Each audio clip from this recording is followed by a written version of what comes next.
지금부터 2020년 9월 13일 우리와 함께 하시는 우리 하나님께 신령과 진리로 예배를 드리겠습니다.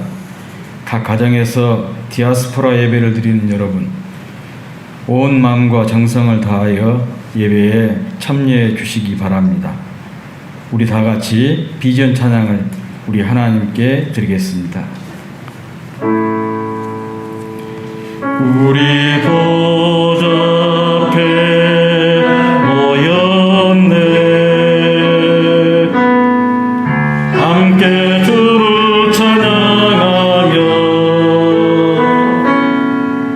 하나님의 사랑 그 아들 주셨네. 그의 피로 우린 구원받았네. 십자가에서 쏟으신 그 사랑 강같이 온 땅에 흘러 각 나라와 족속 백성 방언에서 구원받고 주 경배 드리네.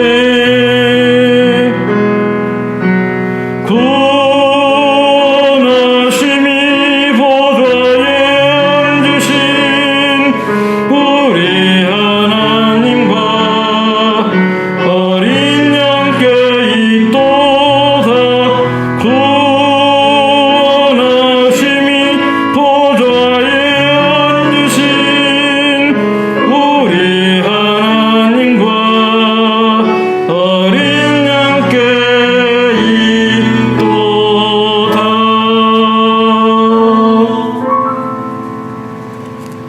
우리 다 같이 우리 하나님께 고백의 기도를 드리겠습니다. 주님, 여름이 익을 대로 익어 이제는 가을로 넘어가고 있습니다. 하지만 다가오는 가을의 추수가 찬란한 초라한 우리의 모습입니다. 자연은 결실을 맺어가는데 우리의 영혼은 내놓을 것이 없습니다.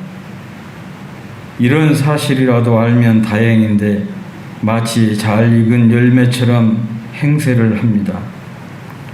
늘어나는 나이와 함께 시기와 질투, 다툼이 욕심으로 번질 뿐입니다. 가진 것이 얼마나 된다고 그것을 자랑하는 우리의 모습이 부끄럽습니다. 주님, 이렇게 설익은 인생이지만 하나님의 자녀라는 것 하나만으로 하늘 백성으로 삼아 주시는 그 은총만을 감사하며 고백의 기도를 드립니다. 우리를 불쌍히 여겨 주옵소서. 우리 다 같이 이 시간 하나님, 이 죄인에게 은혜를 베푸소서. 하나님의 도움 없이는 살 수 없습니다. 이런 탄식과 고백으로 다 같이 지난 한 주간을 돌아보면서 하나님 앞에서 또 이웃 앞에서 잘못되었던 것들을 침묵으로 고백하겠습니다.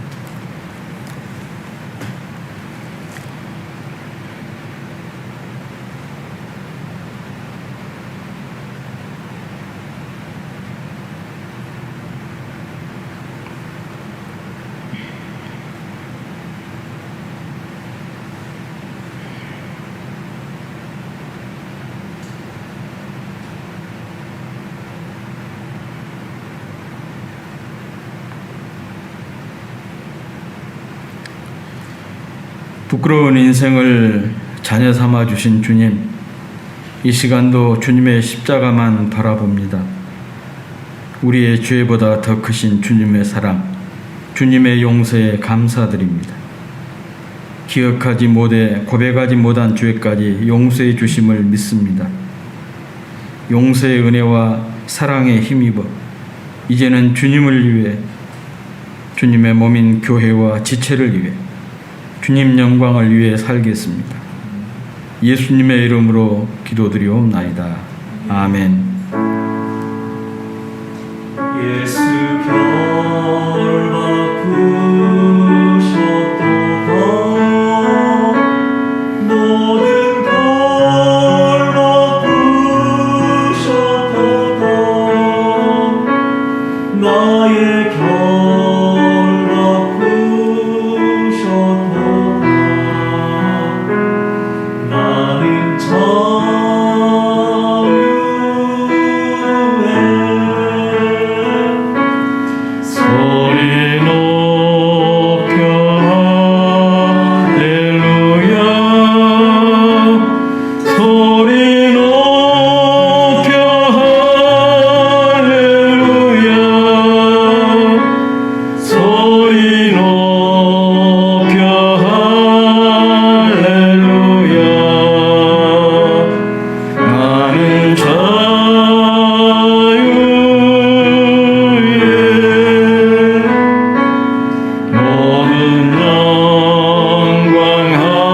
감사합니다.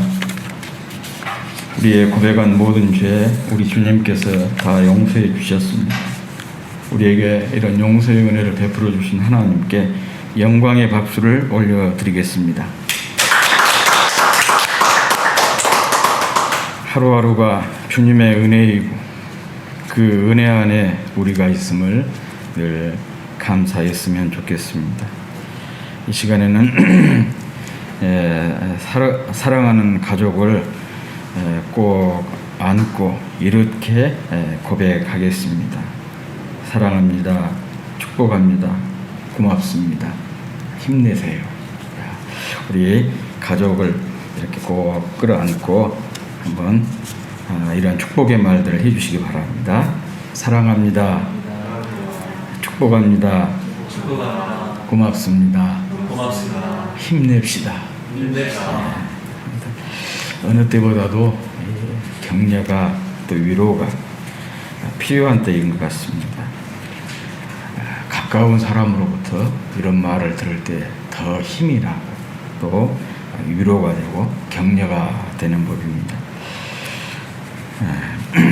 오늘은 9월 둘째 주일입니다. 날마다 주님 놓치지 않기를 바랍니다. 이렇게 디아스포라 예배가 가능하도록 섬겨주신 우리 지체들에게 감사를 드립니다.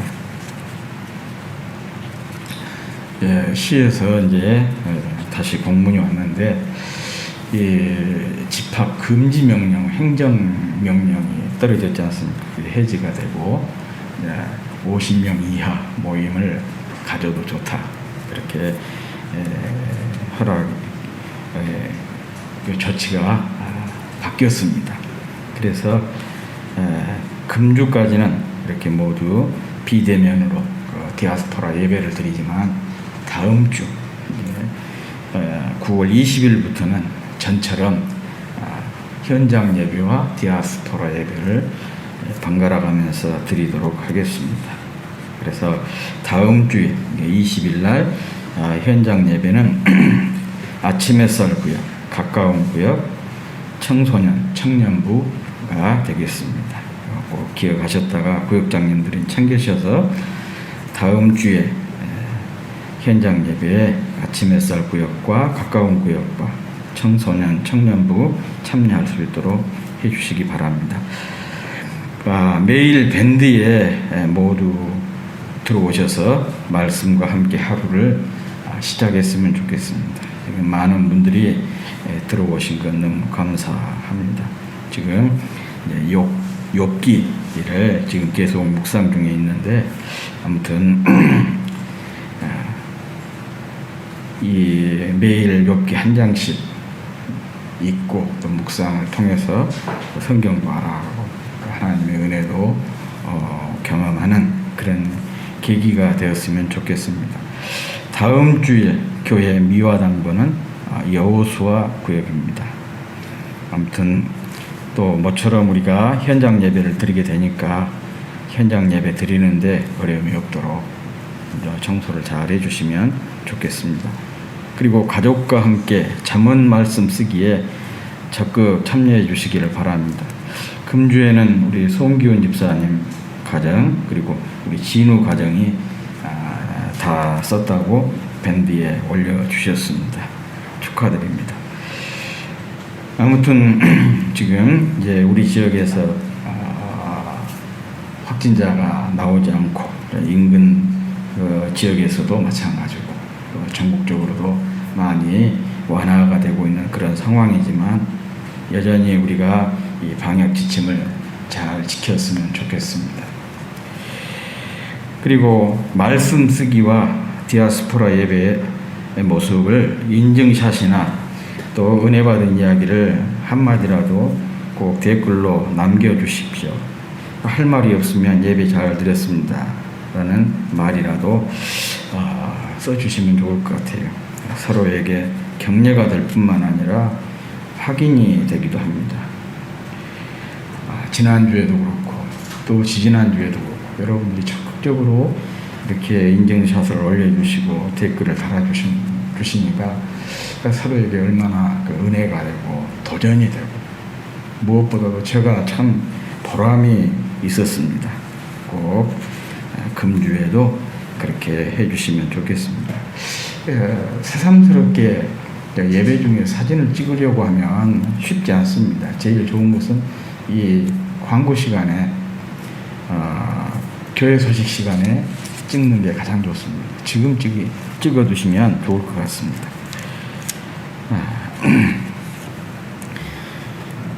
우리 다 같이 찬송가 424장 찬송 드린 후에 한아름 간사님 인도로 기도 드리겠습니다. 찬송가 424장입니다.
사랑과 은혜가 풍성하신 하나님 아버지 감사합니다.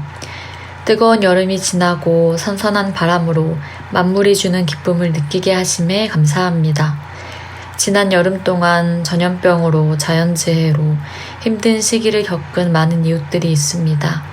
주님, 그분들을 위로하여 주시옵고 선선한 바람처럼 다시금 우리의 삶에 평안이 임할 수 있도록 인도하여 주시옵소서. 하나님, 이 시기를 보내면서 지난 저희의 신앙을 돌아보며 사소한 것도 감사였음을 깨닫게 해주심에 감사합니다. 옛 모습을 돌아보며 교만했던 모습, 나태했던 모습, 맡겨진 것에 감사하지 못했던 마음, 예배를 습관으로 여겼던 신앙, 깨어있지 못하고 정한 시간 드린 예배가 전부였던 우리의 모습을 회개합니다. 말씀과 기도로 거룩하여진다는 하나님의 말씀을 붙잡고 이제는 각자의 자리에서 하나님과 교제하며 이 시간을 허락하신 주님을 알아가고 깨달아가는 귀한 시간으로 보내게 하옵소서. 이 어려운 시기 속에 부르신 곳에서 여전히 사명을 감당하고 계시는 선교사님, 사역자님들이 계십니다. 그분들의 영을 붙들어 주셔서 오로지 하나님만 선포하는 은혜를 주시고 사역의 동역자들을 붙여주시고 가정의 평안을 허락하시며 하늘의 신령한 복으로 땅에 기름진 것으로 채워주시옵소서. 기뻐하는 교회를 위해 기도합니다. 어려운 시기 속에 있지만 각 부서와 구역마다 지혜 주셔서 마음으로 하나 되게 하시고 풍성한 은혜로 채워주시옵소서. 예배를 사모하는 우리 모두가 되기를 소망합니다. 말씀을 전하시는 목사님과도 함께하여 주시옵소서. 감사드리며 이 모든 간구 예수님의 이름으로 기도합니다. 감사합니다. 이 시간 우리에게 주신 하나님 말씀입니다. 하나님의 말씀은 신약 성경 마태복음 13장 1절에서 9절 말씀입니다.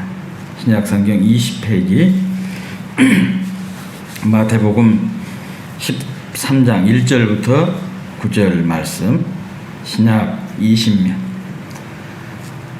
마태복음 13장 1절부터 9절에 있는 말씀, 우리 다 같이 한 목소리로 읽겠습니다. 시작.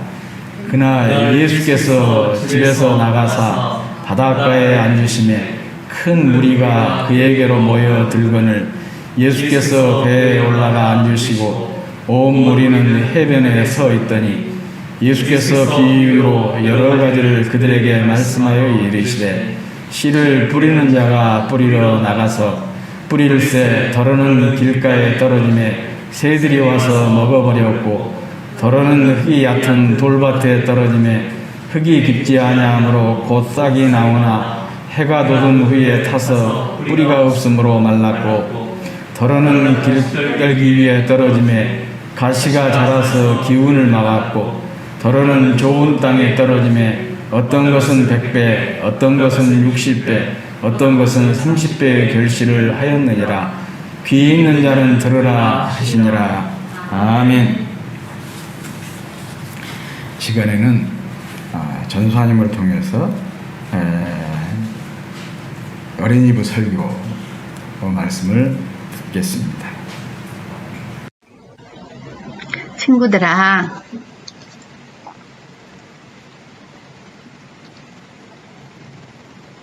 마라톤 경주를 해보거나 본 적이 있나요? 마라톤 선수가 혼자 힘으로 그 먼 거리를 달리는 것 같지만 사실 마라톤 선수를 도와주는 사람들이 있어요. 속도 조절을 위해서 도와주는 사람. 달리는 중간중간마다 물을 마실 수 있도록 도와주고 무엇보다 선수가 잘 달릴 수 있도록 응원해주는 사람들 덕분에 선수들은 좀 더 힘을 낼 수 있는 거예요. 오늘 말씀도 자신을 응원해주고 지지해주는 사람들로 인해서 기뻐하며 하나님의 일을 더 잘 감당했던 사람이 있어요. 기도하고 그 말씀을 들어보도록 해요. 하나님, 우리를 늘 지키시고 보호해 주시는 주님을 깊이 경험케 하시고 말씀에서 기쁨의 비밀을 발견하도록 인도해 주세요.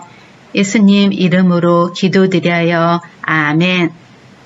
오늘의 말씀은 빌립보서 1장 3절에서 6절, 12절에서 14절까지입니다. 같이 읽겠습니다. 내가 너희를 생각할 때마다 나의 하나님께 감사하며 간구할 때마다 너희 무리를 위하여 기쁨으로 항상 간구함은 너희가 첫날부터 이제까지 복음을 위한 일에 참여하고 있기 때문이라. 너희 안에서 착한 일을 시작하신 이가 그리스도 예수의 날까지 이루실 줄을 우리는 확신하노라. 형제들아, 내가 당한 일이 도리어 복음 전파에 진전이 된 줄을 너희가 알기를 원하노라. 이러므로 나의 매임이 그리스도 안에서 모든 시대 안과 그 밖에 모든 사람에게 나타났으니 형제 중 다수가 나의 매임으로 말미암아 주 안에서 신뢰함으로 겁없이 하나님의 말씀을 더욱 담대히 전하게 되었느니라. 아멘. 말씀의 제목은 기쁨의 이유입니다. 빌립보 교회는 유럽 지역에 세워진 첫 번째 교회예요. 바울이 두 번째 전도 여행을 하던 때 세운 곳이기도 합니다. 이곳에는 예수님과 복음에 대해 아는 사람이 거의 없었어요. 그러나 복음을 받아들이고 예수님을 믿은 이후로는 어느 지역보다 복음을 위해 힘썼던 교회예요. 빌립보 교회는 예루살렘 교회가 흉년이 들었을 때 연보를 모아 어려운 교회를 기쁜 마음으로 도우기도 했고 전도 여행을 하는 바울을 위해 바울이 쓸 것을 모아서 보내주기도 했어요. 심지어 바울이 갇히는 신세가 되자 믿을 만한 일꾼인 에바브로디도를 노마에 보내어 바울을 돌보기도 했어요. 그래서 바울은 빌립보서를 써서 빌립보 교인들을 생각할 때마다 하나님께 감사하며 기도한다라고 편지를 써서 보냈어요. 그 내용은 나는 기도할 때마다 항상 여러분 모두를 마음에 두고 기쁨으로 간구하고 있습니다. 라고 편지를 보내어 빌립보 교회 성도들에게 감사의 마음을 표현하기도 했어요. 바울은 로마에 있는 동안 수많은 사람들에게 힘있게 예수님의 복음에 대해서 전했어요. 심지어 로마 황제였던 가이사의 집 사람들에게까지 복음을 전하기도 했어요. 이처럼 바울은 어떤 상황에서도 복음 전하는 것을 멈추지 않았어요. 오히려 복음을 위해 고난을 받는 것을 기쁘게 생각했어요. 왜냐하면 고난과 핍박을 받을 때마다 하늘나라에 상급이 쌓여가고 있다는 것을 알았기 때문이에요. 바울의 편지를 받은 빌립보 교회 성도들은 고난 속에서도 언제나 용기 있게 복음을 전하는 바울을 보며 이렇게 도전받았을 거예요. 우리도 복음을 위해 고난도 기쁘게 여겨야지. 어떤 어려움이 와도 낙심하지 말고 복음 전하는 일을 멈추지 말아야지 라고 이렇게 다짐했을 거예요. 지금 코로나로 인해 많이 힘들지만 또 코로나는 지나갑니다. 바울처럼 어려움을 잘 이기면 좋은 날이 올 거예요. 인내하며 주님을 붙들고 날마다 승리하는 우리들이 됐으면 좋겠습니다. 같이 읽겠습니다. 복음을 위해서라면 고난도 기쁘게 여겨요. 기도하겠습니다. 하나님, 바울은 빌립보 성도들을 생각할 때마다 기뻐서 복음 전하는 일에 최선을 다했어요. 우리도 누군가에게 기쁨이 되어주며 복음 전하는 일에 최선을 다하도록 도와주세요. 예수님 이름으로 기도합니다. 아멘. 친구들아, 코로나로 인하여서 많이 불편하고 힘들지요? 그럼 하나님이 주신 힘으로 화이팅하며 잘 이겨보도록 우리 노력합시다. 사랑합니다, 친구들. 다음 주에 또 만나요. 안녕. 귀한 말씀 전해주신 전사님께 우리 다 같이 박수 한번 쳐드립시다.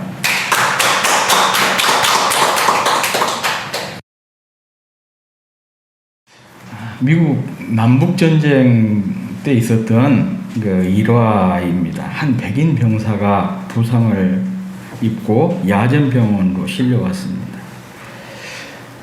속히 수술을 해야 하는데 흑인의 피는 받지 않겠다고 버티는 바람에 과다 출혈로 죽고 말았습니다. 그런데 이런 비슷한 사례가 2차 세계대전 때도 있었다고 합니다. 한 독일 병사가 부상을 입고 연합군에게 포로가 되었습니다. 연합군 병원에서 수술을 하려고 했지만은 적의 피를 받지 않겠다고 고집해서 결국 그 역시 과다출혈로 숨졌습니다. 물론 사람에 따라서 이들의 행동에 대해서 달리 평가할 수 있겠지만 무모한 고집 때문에 결국 자신을 죽게 만든 것입니다. 이러한 고집을 완고함이라 그렇게 얘기를 합니다. 이 완고함이라고 하는 것은요, 모든 사태를 자기중심적으로 판단을 하고 해석하는 인간의 오래된 습성 중에 하나입니다. 중국 고대 국가 중에 주나라가 있는데 주나라의 무왕이라고 하는 분이 그의 스승인 강태공에게 이런 질문을 했대요. 왜 세상에는 빈부 귀천이 존재하는 것이냐? 왜 세상에 이렇게 그 부조리가 많냐? 이제 그런 질문이었겠죠. 이 말을 듣고 태공이 아주 유명한 교훈을 남겼습니다. 재앙을 부르는 10가지 교훈이라 십앙훈이라 그렇게 부르는데, 그런데 이 재앙을 부르는 10가지 중에 10번째가 강이에요. 강. 이 강이라고 하는 것은 잘못을 알면서도 뉘우치지 않는 것입니다. 이것을 다른 말로 완고함이라 그렇게 말을 합니다. 알면서도 멈추지 않고, 알면서도 고치지 않고, 또 알면서도 행하지 않는 것이 완고함입니다. 왜 그러냐? 마음이 굳어져서. 이것을 심경화라 하지 않습니까? 마음이 굳어져서 그렇습니다. 그래서 문제로 인식하지 못한 것인데, 자신이 얼마나 심각한 상태에 놓여 있는지를 전혀 알아채지를 못한 것입니다. 마음속에 있는 모든 경보장치, 알람장치가 작동하지를 않기 때문에 그렇습니다. 그래서 재앙을 부르게 되는 것입니다. 또한 어떤 분은 이 완고함을 이렇게 정의를 했어요. 자신을 가로막는 벽이라. 자신을 가로막는 벽. 이것을 신앙적으로 적용을 해보면 이렇습니다. 하나님께서 우리에게 주시는 모든 신령한 은혜, 신령한 복을 다 차단시켜버리는 것이 완고함이라는 것이에요.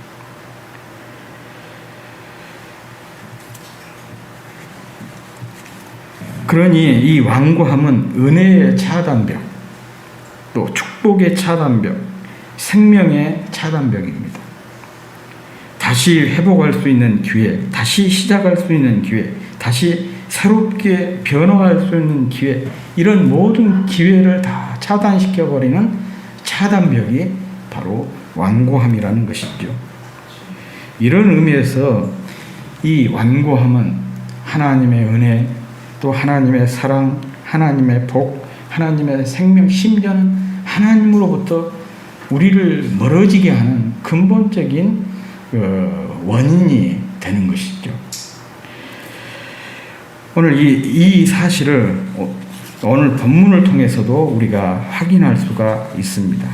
오늘 본문은 우리가 너무도 잘 아는 말씀입니다. 그 유명한 우리 주님의 씨 뿌리는 사람의 비유입니다. 4종류의 밭을 통해서 주님의 말씀을 받아들이는 사람의 마음을 설명하는 말씀인데, 4종류의 밭이 있는 것처럼 사람의 마음도 4종류가 있다는 것입니다. 첫 번째 밭은 길가밭이에요. 씨앗이 떨어졌지만 땅이 너무 단단해서 씨앗이 그 뿌리를 내릴 수가 없었고 그대로 노출이 되어 있으니까 새들에 의해서 금방 새들의 먹이가 되어버렸다. 두 번째 밭은 돌밭으로 흙이 얇게 깔려있는 그런 밭이었어요. 씨앗이 떨어지니까 뿌리는 내렸지만 흙이 너무 얕아서 금방 햇볕이 나자 말라 죽었습니다. 그 흙 밑에 돌이 이렇게 깔려 있었기 때문에 그렇습니다. 그리고 세 번째 밭은 가시덤불 밭으로, 땅은 좋았어요. 씨앗이 거기에 떨어졌는데 가시덤불처럼 잘 자랐지만 가시덤불이 기운을 막아서 잘 자랐지만 열매를 맺지를 못했다.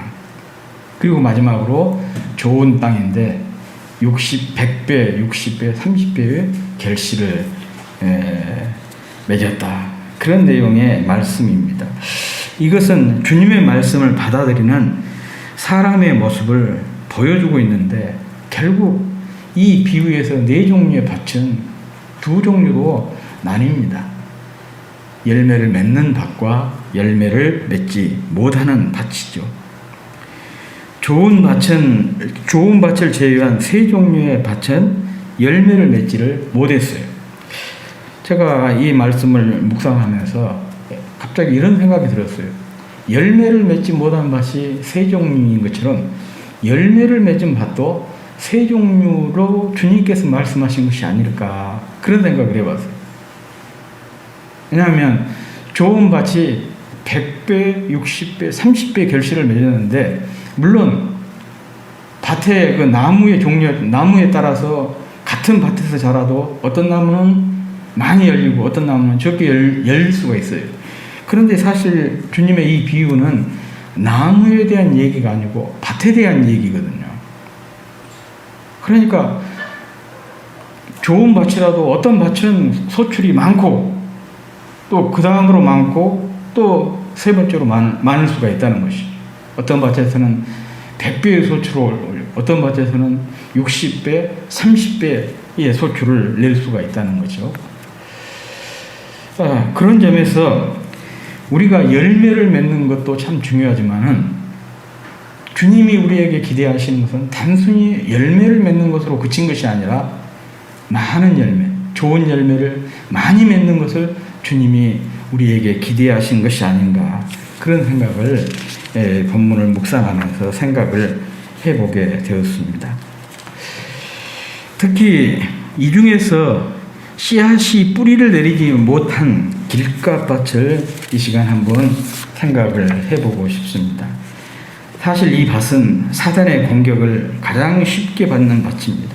사단의 놀이터와 같은 밭입니다. 전혀 관리가 되지 않아서 사람도 다니고 짐승도 다니고 차도 다녀서 밭이 아스팔트처럼 단단하게 굳어 있었습니다. 씨앗이 떨어졌지만은 흙에 묻히지 못해 그대로 노출이 되었고 그래서 새들이 발견을 하고 다 쪼아 먹어버렸습니다. 여기서 새는 사단의 상징입니다. 노출이 되어 있어서 쉽게 사단의 공격을 받는다는 것입니다. 그런데 이 길가밭이 곧 완악한 사람, 완고한 사람, 완고한 마음을 상징하고 있는 것입니다. 그러니까 완고한 사람은 사단의 공격을 쉽게 받을 뿐만 아니라 이미 사단에게 점령된 사람이라 그런 뜻입니다. 그러니 이런 사람은 당연히 주님과 거리가 멀 수밖에 없습니다. 성경 곳곳에서 완고함을 경계하고 있는 이유가 바로 여기에 있습니다. 대표적으로 히브리서 3장 15절 말씀을 보면 이런 말씀이 있어요. 성경에 일렀을 때 오늘 너희가 그의 음성을 듣거든 경노하게 하시던 것 같이 너희 마음을 완고하게 하지 말라 하였으니 그랬어요.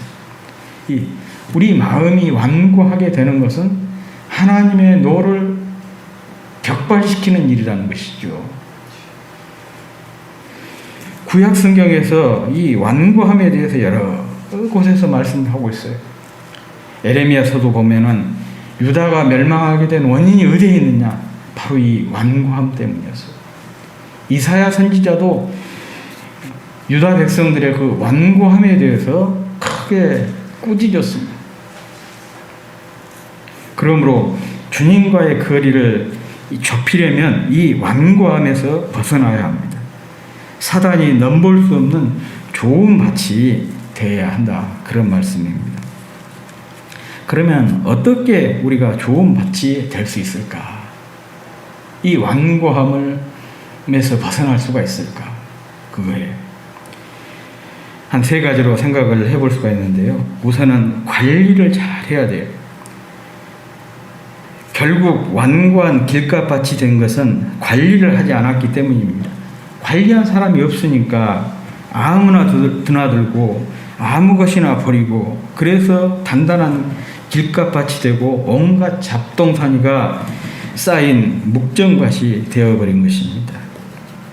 아무리 수종이 좋은 나무도 관리하지 않으면 잡목이 되어버려요. 그런데 별 볼 일 없는 나무도요, 잘 관리를 하면 좋은 나무가 됩니다. 제가 여러분들에게 보여드리려고 이 나무를 가져왔는데 이게 동백이거든요. 2년 전에 제가 길을 가다가 사람들에게 밟혀가지고 형편없었어요. 이파리도 벌레가 다 먹어있고. 그래서 제가 괜히서 이거 측은한 마음이 들어가지고 이걸 주워왔거든요. 그래서 2년 동안 지금 길렀어요. 그러니까 이렇게 이파리도 싱싱하게 지금 잘 자라고 있고, 또 나무 모양도 이쁘게 지금 잡아져 가고 있습니다. 튼튼한 돌집도요, 관리를 하지 않으면 얼마 못 가서 허물어집니다.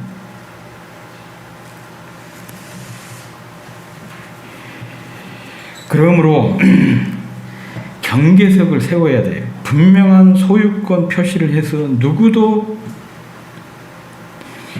함부로 침범하지 못하도록 해야 됩니다. 또 든든하게 울타리를 세우고 필요하다면 망대를 만들어서 지켜야 되는 것이죠. 적어도 울타리 치고 울타리에다가 개조심이라도 쓸 필요가 있어요. 아니면 해골 모습이라도 딱 해놓고 밑에다가 주의인백 들어가면은 죽는다, 뭐 그런 모습, 우리 그런 그 경고 표시 있지 않습니까? 적어도 이런 표시라도 딱 해놓으면 사탄이 넘보지를 못하는 것이죠. 아무튼 우리가 주님을 주인 삼고 주님의 말씀으로 울타리를 치고 기도에 늘 깨어 있으면 사단이 절대로 발을 붙일 수가 없는 것입니다. 두 번째는 이 흙을 부셔서 부드럽게 만들어야 합니다. 쓰레기를 치우고 땅을 파고 돌을 골라내고 흙을 부드럽게 깨뜨려야 됩니다. 그래야 열매를 맺는 좋은 땅이 됩니다. 이 역시 관리죠.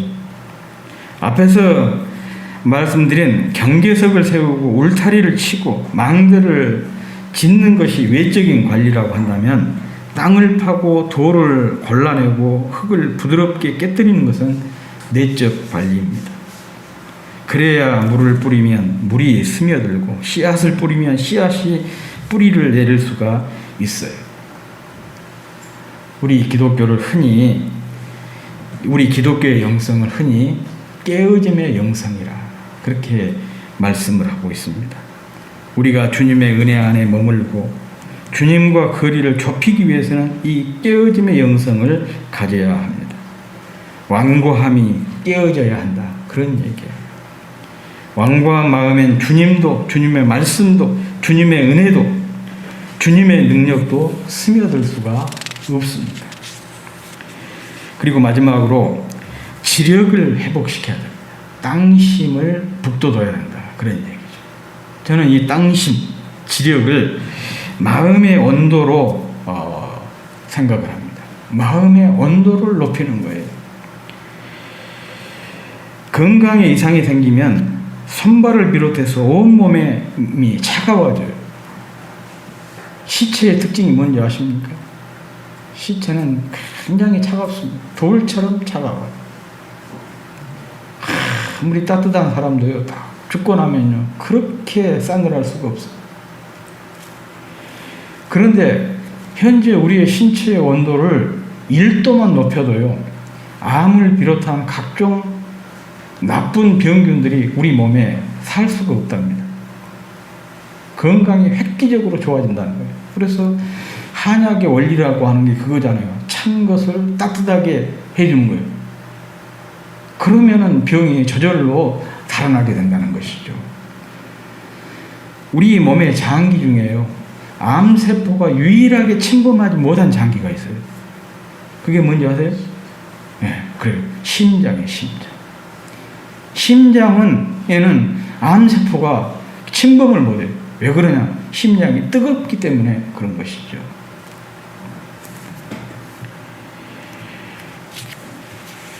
완고함이 자리를 잡으면 마음의 온도가 뚝뚝 떨어지게 됩니다. 즉 열정이 식기 시작을 해요. 기도의 열정이 식고, 찬양의 열정이 식고, 말씀의 열정이 식고, 예배의 열정이 식고, 섬김의 열정이 식어요. 입술에는 긍정의 말보다 부정의 말이 더 자주 튀어나오고, 얼굴에는 환한 미소가 아니라 어두운 그림자가 장막처럼 드리우고, 눈에는 눈물이 사라져요. 이 모두는 마음의 온도와 깊은 관련이 있습니다. 마음의 온도가 떨어지니까 이런 현상이 우리 몸에서 나타나게 되는 것입니다. 이것은 곧 마음이 굳어지고 있다는 증거예요. 마음이 죽어가고 있다는 증거인 것입니다. 지력이 회복되어 땅심이 좋으면 무엇을 심어도 잘 되고 결실이 좋고 풍성해요.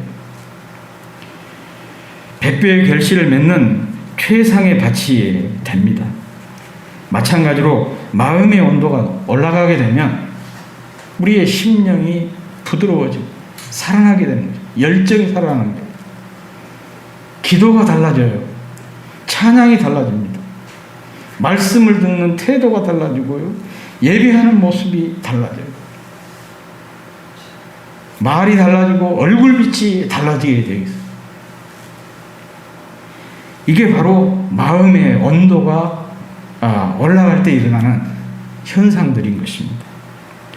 그렇다면 어떻게 마음의 온도를 높일 수가 있을까?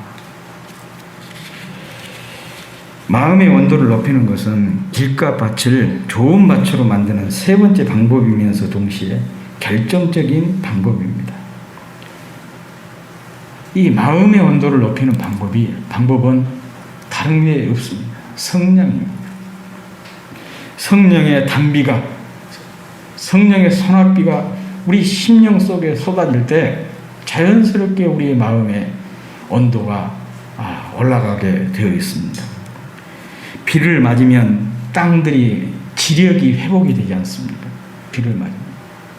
나무도요, 이 수돗물로 키운 나무와 밖에서 빗물을 받아가지고 빗물을 먹고 자라는 나무가 전혀 생장 상태가 달라져요.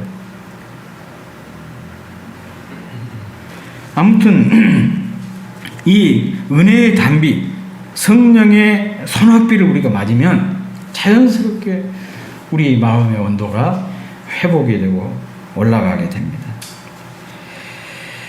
마찬가지로 그런데 성령이라고 하는 것은요, 선물이에요. 선물이라고 하는 것은 우리에게 주도권이 없다는 것이잖아요. 주는 사람에게 주도권이 있어요. 그래서 성령은 하나님의 선물이라 그렇게 이 얘기를 하지 않습니다. 내가 노력한다고 해서 가질 수 있는 것이 아니에요. 하나님께서 주셔야만이 받을 수가 있어요. 그런데 성경은 이중적입니다. 한편에서는 이렇게 하나님의 선물이라고 이 얘기를 하면서 다른 한편에서는 성령을 받는 방법을 또 말씀을 하고 있어요. 그래서 제가 작년에 성령 충만의 방법에 대해서, 비결에 대해서 한 10번 이상 설교를 한 적이 있습니다. 그때 한 말씀들을 이렇게 요약해서 말씀을 드리자면 바로 이것이에요. 성령은 기도할 때 기도한 사람에게 기도한 곳에 임한다는 거예요.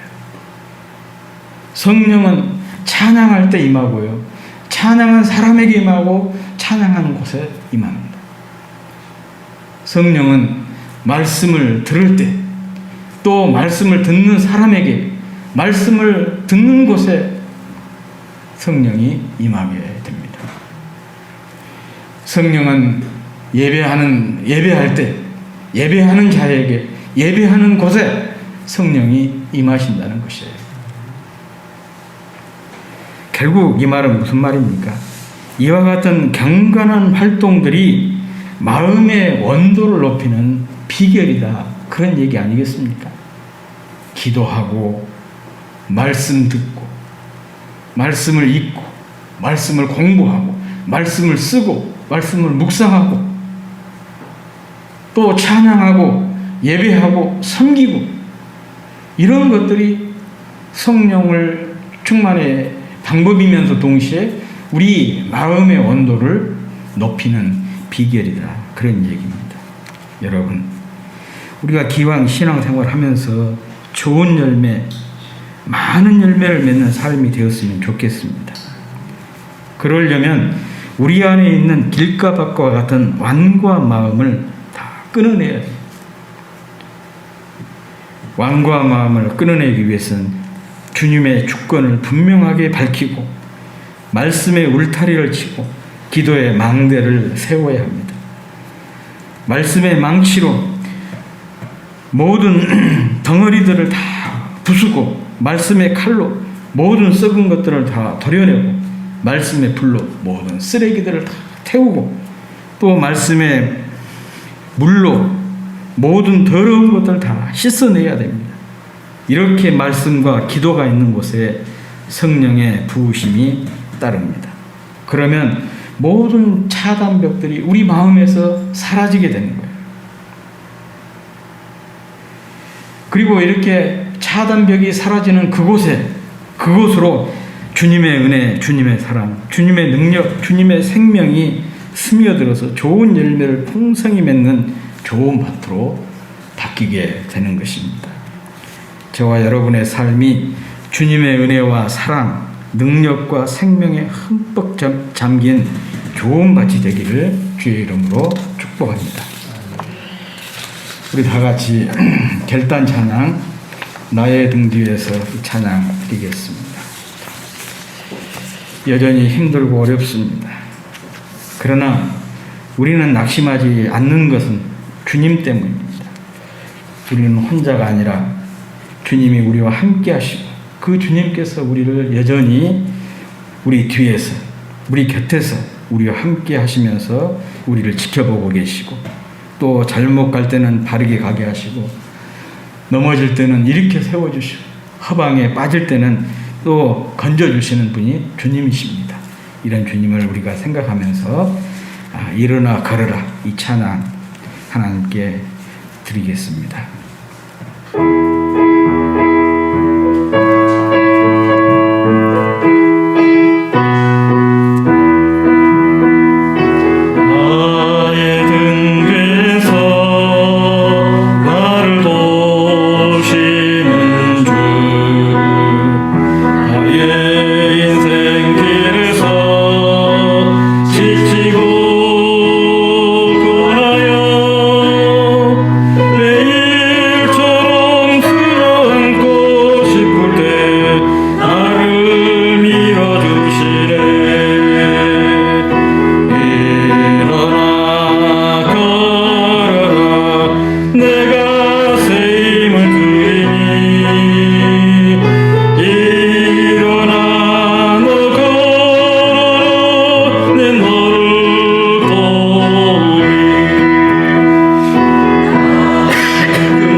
예배의 자리로 부르시고 예배를 통해 주님께 영광을 돌릴 수 있도록 귀한 청 허락해 주신 것 진심으로 감사를 드립니다.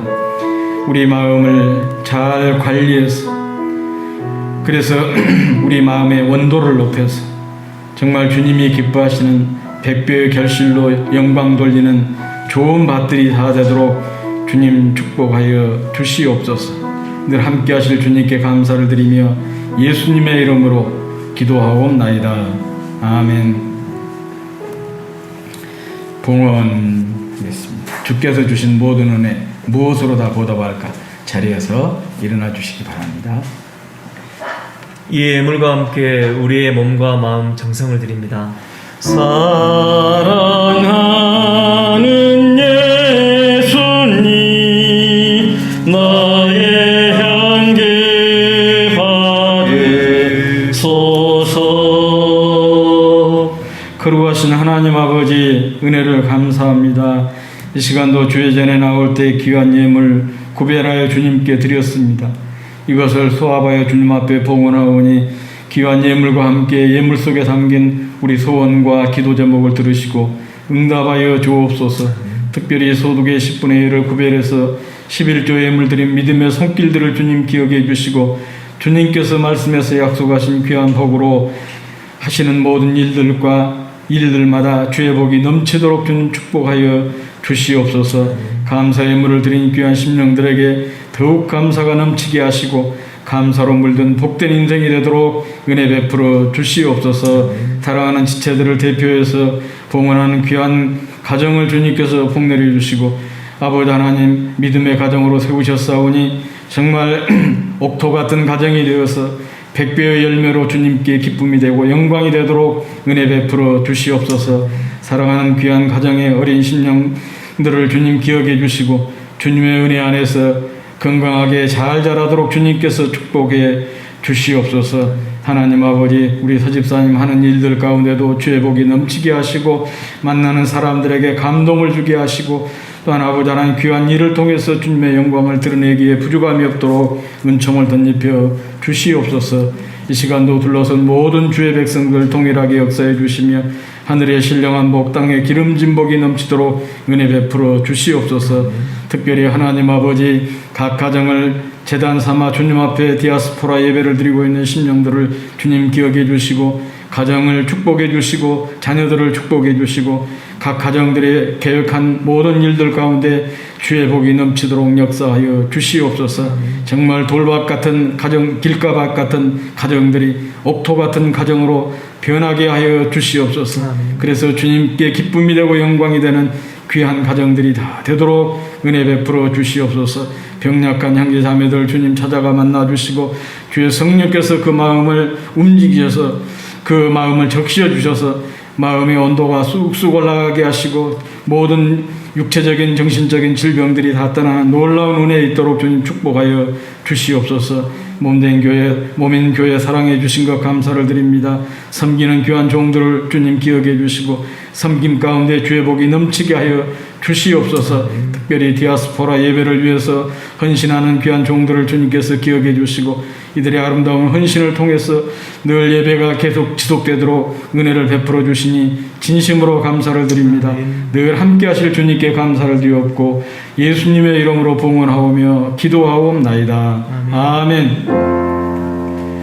내가 원하는 한 가지 주님의 기쁨이 되는 것 내가 원하는 한 가지 주님의 기쁨이 되는 것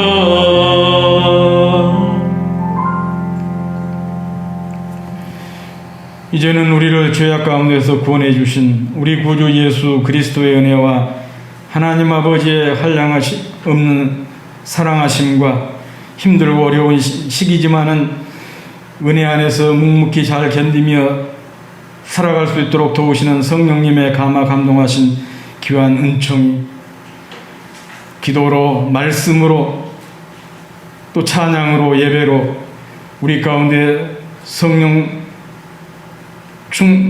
성령이 충만케 임하게 하여 마음의 온도를 높여서 옥토밭이 되고 많은 열매로 주님께 영광 돌리기로 결단하는 사랑하는 모든 지체들과 그 가정과 하시는 모든 일들 위해 이제로부터 영원히 함께 하시기를 간절히 축원하옵나이다. 아멘.